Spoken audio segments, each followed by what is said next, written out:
Y había otras mujeres que viajaban a Colombia, a Argentina u otros países para adelantar el parto cuando había malformación congénita grave. Entonces, el problema está asociado bajo qué condiciones, en qué minuto yo voy a dar a luz, yo voy a interrumpir, se va a hacer el procedimiento que va provocando mayores secuelas. Entonces, típicamente el caso de ella sería tratado como de ella interrumpió, por ello ella tiene esa secuela, y no mirar este largo camino. Y hay no sé en qué está, hay una demanda contra una clínica privada en Santiago, en donde identificaron malformación congénita grave e hicieron algo que está absolutamente prohibido por la ley. Establecieron un comité de ética para resolver. Ya tenían la opinión de el 1, el 2, y le empezaron a someter semanalmente a examen y a ir monitoreando el embarazo semanalmente. Y ella pidiendo, pero nadie haciéndose cargo, o sea, ni su gine, digamos, de cabecera, ni la clínica tampoco, y ella incurriendo en todos estos gastos, hasta que finalmente el feto muere inútero. Y ahí se produce, digamos, la programación de la cesárea para sacar al feto muerto.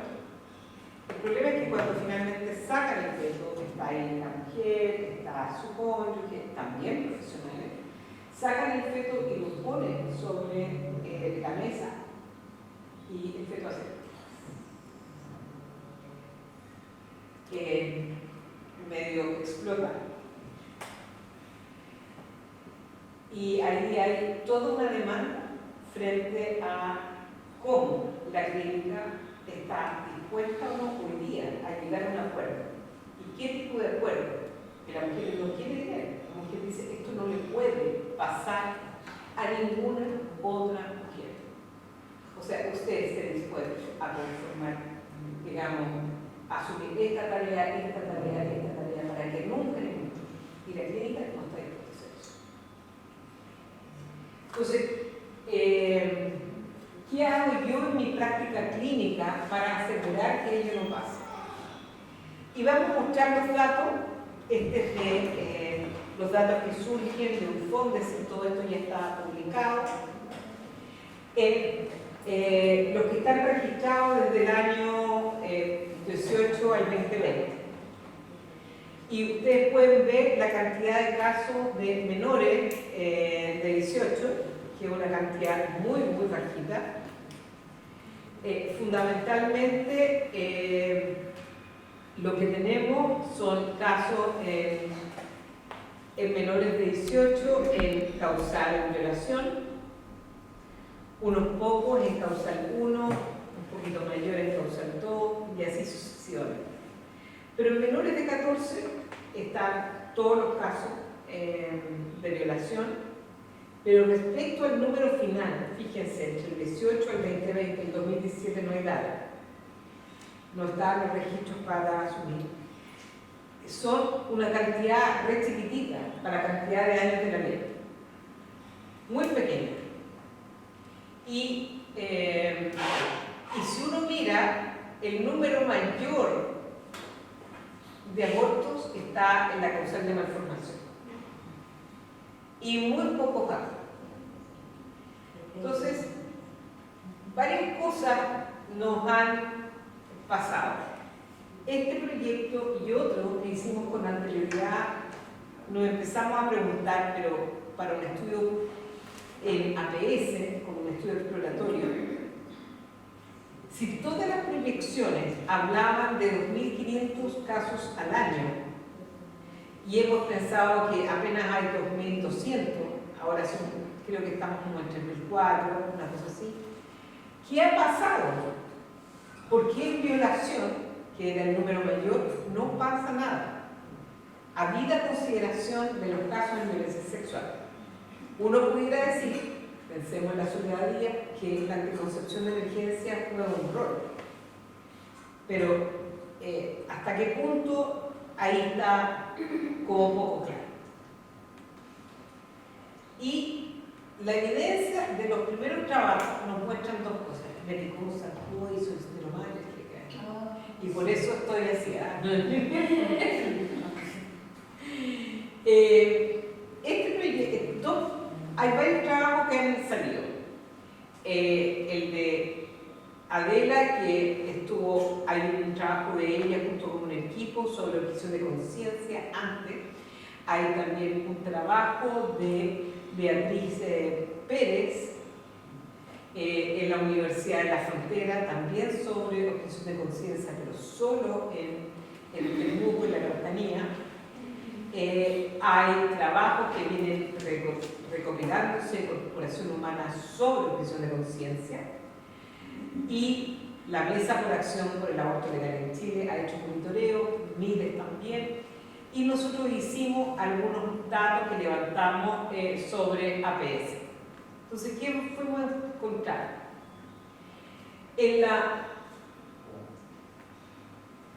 Hicimos un trabajo que comienza en octubre, vino la pandemia, pero alcanzamos a hacer 21 entrevistas a actores clave. Una de las primeras frases que empieza a dar vuelta en los resultados era sobre capacitación. O sea, entramos, esta ley, digamos, se aprueba en casi el penúltimo año o los meses de Bachelet, y comienza, digamos, con una situación difícil en el Tribunal Constitucional en 2018. Y aquí dice una participante, yo no sé si le interesa mucho al gobierno de Piñera, a las autoridades, que se haga mayor difusión de la ley, y por eso no se han hecho más capacitaciones ni mayor difusión. Como que fue poquito lo que llegó, como un cumplir. Digamos que te mandamos 2 afiches y estamos listos. Y empezó a salir en forma consistente el problema de la ausencia de información para equipos y para el público en general. En APS no tienen idea de qué es el IBE. Yo les he dicho, le voy a derivar a una paciente por IBE. El otro día le hablé a una colega, o sea, de una matrona a otra matrona, y para atención psicológica, y me dijo, oye, disculpa mi ignorancia, ¿pero qué es IBE? Y yo quedé así como, ¿pero cómo? No van a saber qué es IBE, así de mal.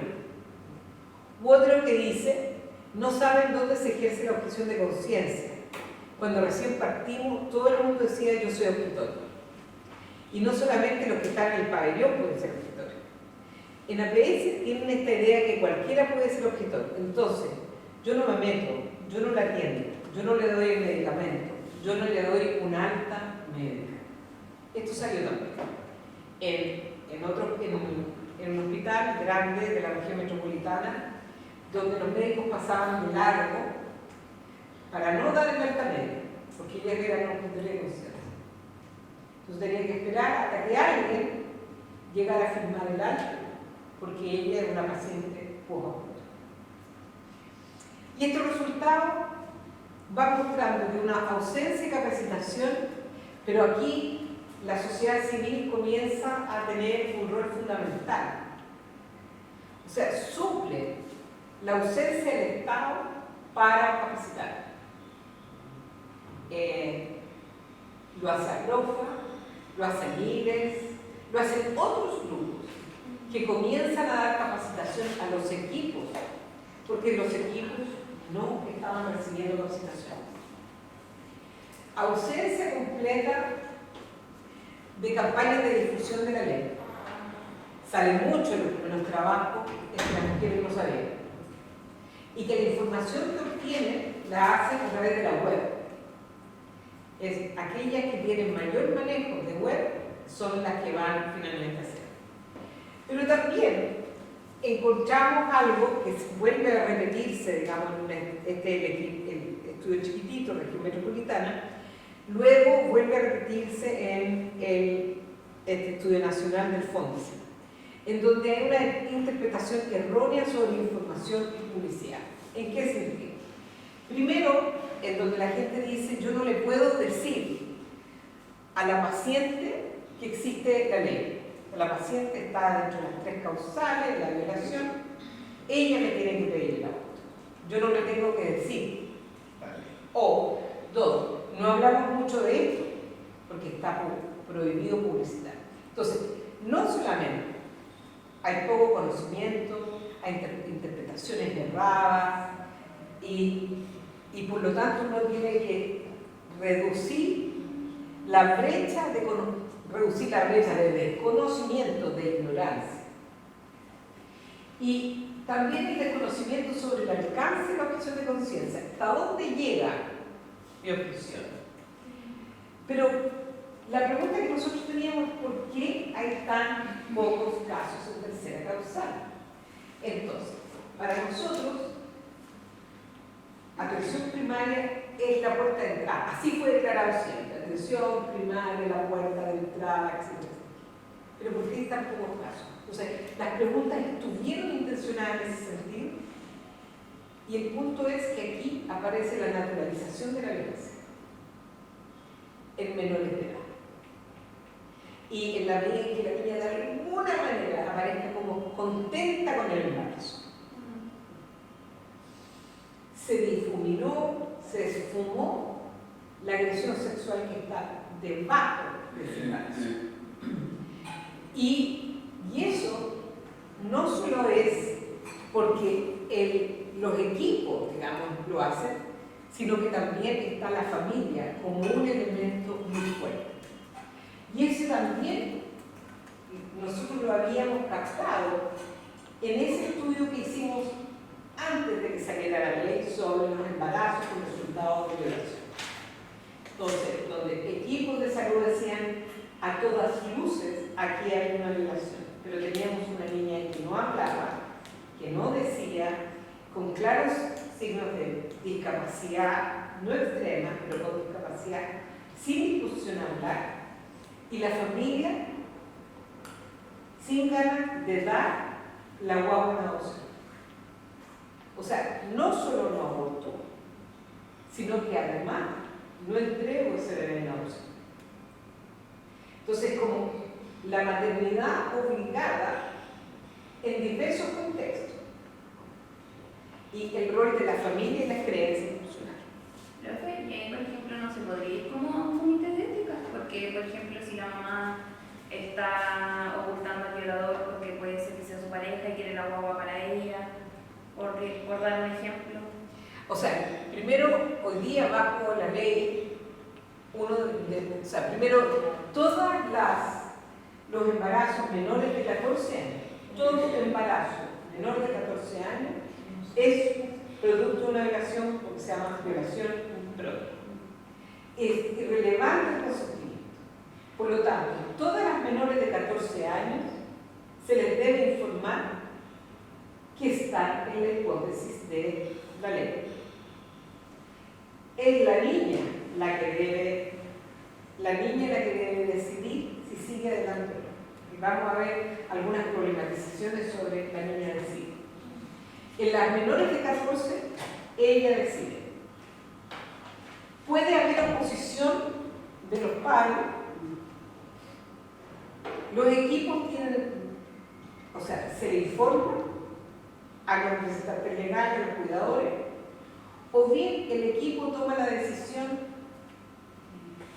en orden a salvaguardar, porque entienden que hay riesgo para la niña, de no pedir, ni hablar, ni informar a la familia.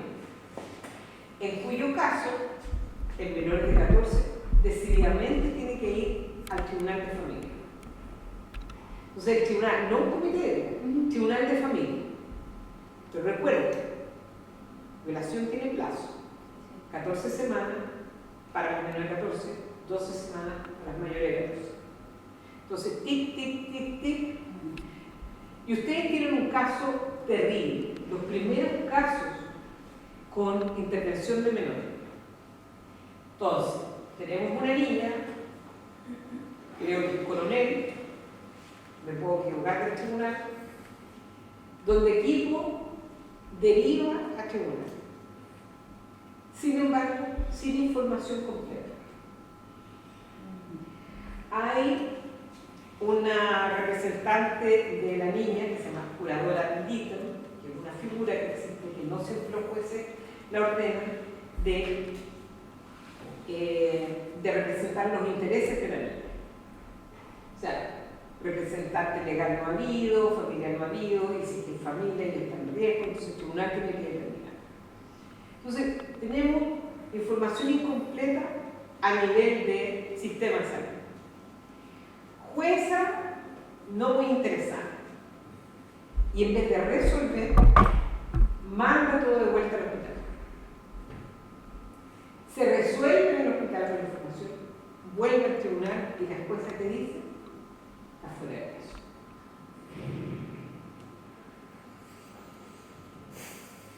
Ese es un caso. Volvamos al caso de la abuelita. Niña llevada a APS. Muy importante las que están haciendo plata y las que trabajan a APS. Niña llevada a control, porque está con infección urinaria.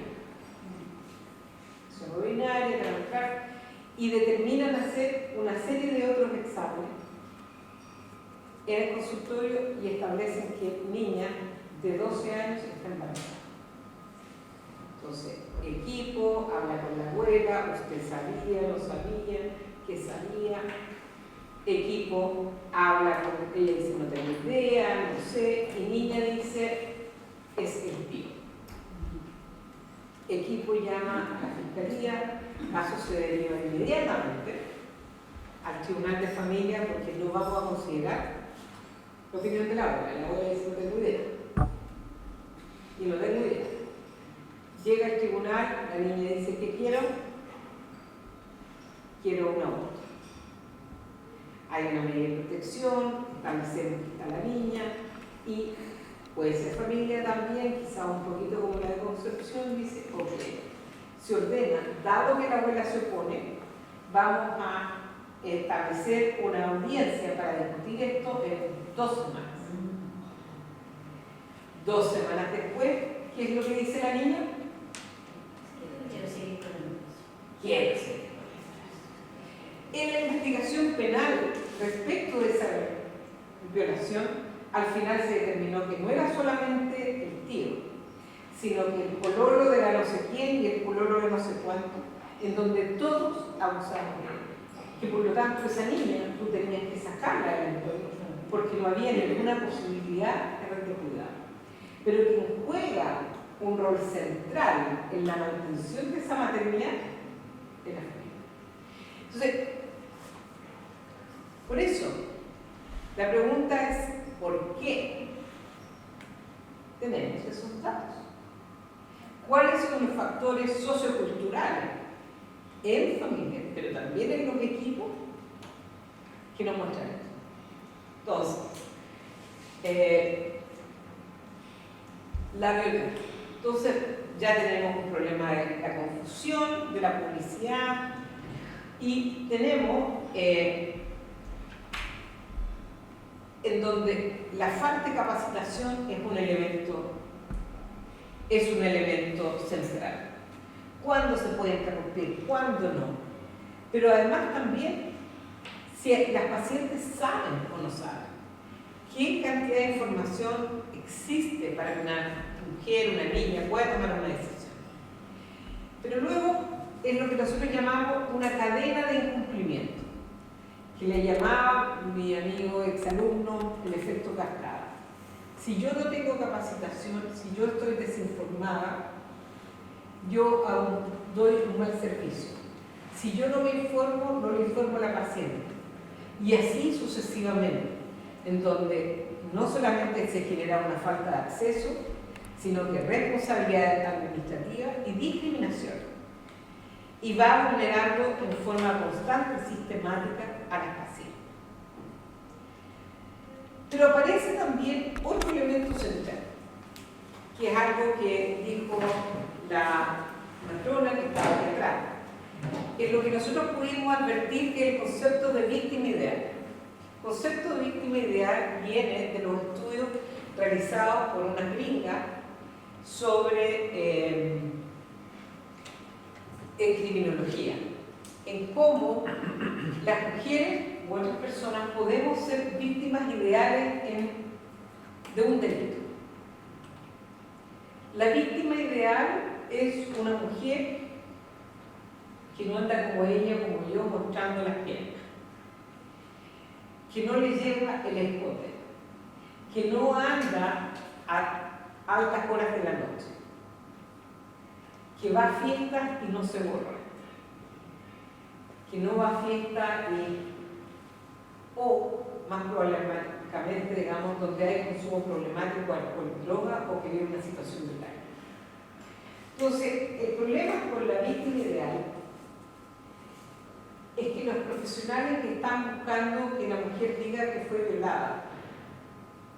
Y el problema, por ejemplo, con las mujeres que viven en situación de calle es que ellas ni siquiera tienen idea. No saben. La existencia de estar borrada las hace entrar en la causal. No hay consentimiento. Tampoco, y el problema que hay es que no van a poder decir cuándo, bajo qué contexto hubo una relación sexual. Y por lo tanto el rol del equipo psicosocial, a quien le teníamos mucho miedo, pero que ha probado ser fundamental para el mejor acceso y configuración de la causal, es súper importante. Y el rol que ustedes tengan en la clínica, muy relevante, porque le van a decir ya, porque tiene que haber una cierta relación entre el relato verosímil, plausible de esa mujer con la edad gestacional. En una paciente, en una mujer con uso excesivo de alcohol, uso excesivo o problemático de alcohol, no va a poder dar fecha, sino que va a haber que construir. Entonces, nos saca del esquema así súper copiado. Habitual a la atención clínica, que es como Fecha que la regla, ¿qué es? Yo le doy una idea. Entonces, más bien, en la construcción de ese relato para establecer la causal. Y el problema es que los equipos no lo veían así. Si ella en la calle, si ella consume. Y, claro, pero es que eso como que la saca de la idea de la agresión sexual. de la víctima. Porque no es víctima ideal. Sí. El segundo son mujeres en general jóvenes, diría yo, donde hay un uso excesivo de alcohol en el carrete, en los carretes. Entonces ahí también hay el prejuicio de parte de los equipos respecto de chicas en carrete o que se les borra la vaga la revisión. Entonces aquí también es un elemento súper central. Y uno de los casos que nosotros sí pesquisamos, o sea, en una entrevista, es un docente que estaba con sus estudiantes en su internado en APS, en donde llega una mujer, uno en silla de ruedas, dos con algún grado de obesidad, con múltiples problemas, digamos, de dolencia y condiciones, porque además ella en silla de ruedas producto de un accidente automovilístico. Y ella, comillas, se sentía mal.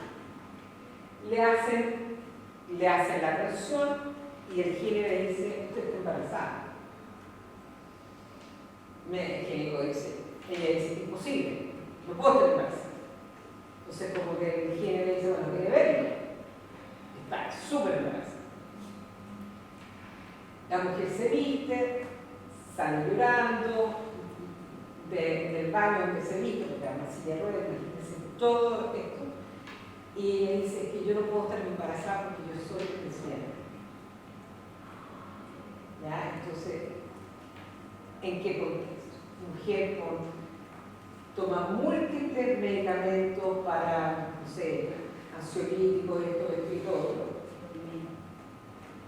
dice, yo estuve en una fiesta donde se me apagó la tele.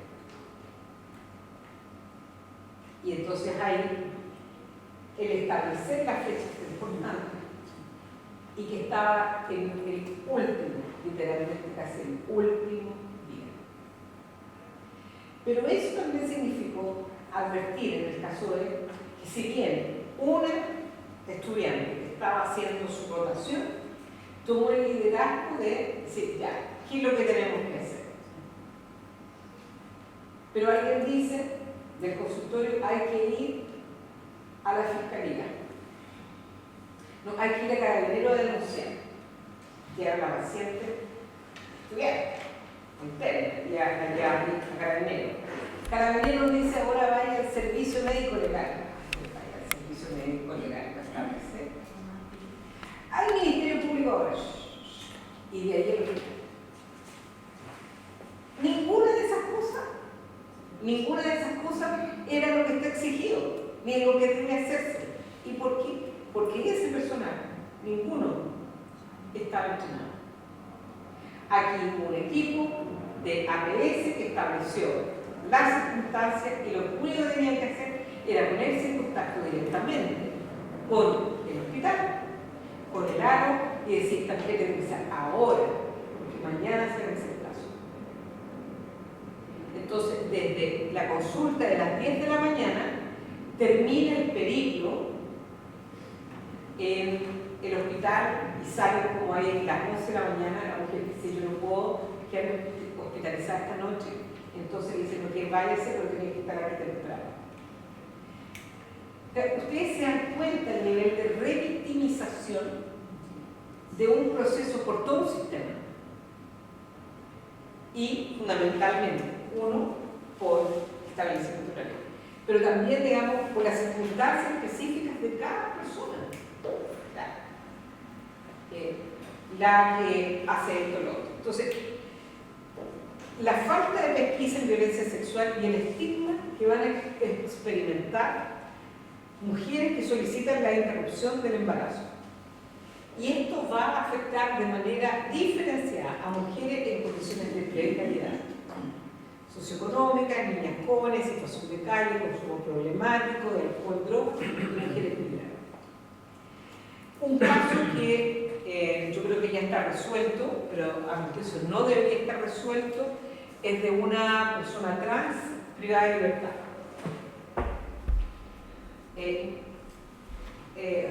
Hombre trans privado de libertad, captura no sé en qué tipo de penal, que había sido diagnosticado con un embarazo, hombre trans diagnosticado con embarazo, o sea, persona gestante, en el hospital parroquial San Bernardo.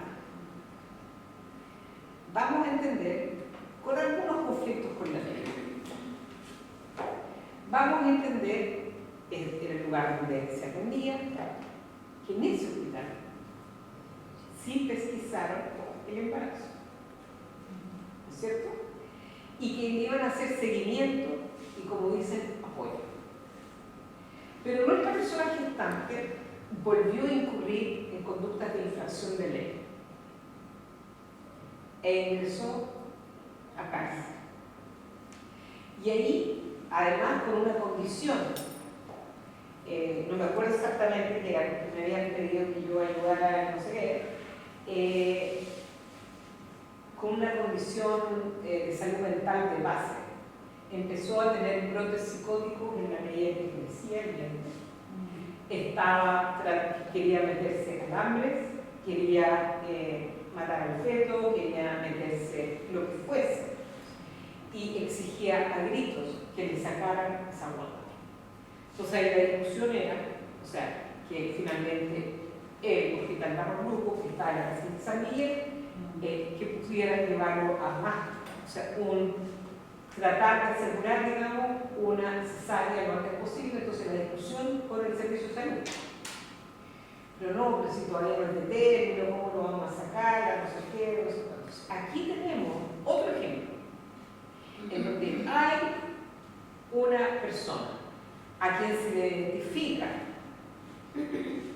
que hay un embarazo producto de una agresión sexual, un hospital que se declara objetor de conciencia, que va a acompañar a la persona en el proceso de gestación, que es una persona que cumple con muchos niveles de vulnerabilidad y con problemas con conflictos con la vida, y que tenía una condición que hubo que interponer un recurso de amparo por el Instituto Nacional de Derechos Humanos, que fueron los que tuvieron que ayudar en eso, para que un tribunal ordenara que en el más breve plazo se hiciera necesario.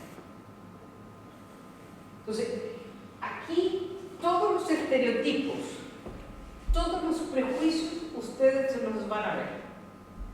Y por lo tanto, es qué rol ustedes cumplen en su futura práctica profesional, en la actual práctica profesional, en la detección de ese prejuicio y cómo ese prejuicio está, digamos, rondando. Hay otro elemento para efectos del plazo que ha sido discutido en algunas entrevistas en el estudio del FONDES. Es cómo yo cuento el plazo. Entonces, algunos profesionales van a decir, bueno, es más menos, porque la ley dice 14. Entonces, 14 semanas. No puede ser más menos. Y por lo tanto, yo puedo estar en el menos.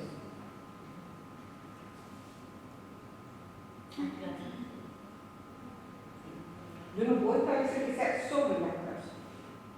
De hecho, puede estar menos de 14. O menos de 12.